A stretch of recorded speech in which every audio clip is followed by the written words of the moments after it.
Hi mga mare! Magpapaka-healthy living na nga muna ang mare nyo for the go! Binalatan ko pala yung pipino dyan kasi makapal ngayong balat kasi kapal ang mukha ko, ginoko. Hinati ko lang pala yung pipino dyan sa gitna para matanggal ko yung mga boto niyan for the go. Hiniwa-hiwa ko lang ng maliliit ang pipino na yan kagaya ng paghiwa niya sa pagkatao mo. Huy, wag ganon, ginoko. Maghihiwa din pala ako dyan ng sibuyas at kamatis. Ginawa ko ng sangkalan yung aking kamay kasi ang lapad nga, ginoko. Meron din pala tayong lettuce dito. Nako, kuluntoy na, agoy na.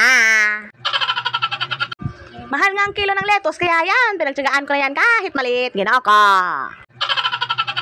Maglalagay pala ako dyan ng 5 kutsarang mayonnaise kasi gusto ko nga yung mas sauce yung aking kinakain, agoy na.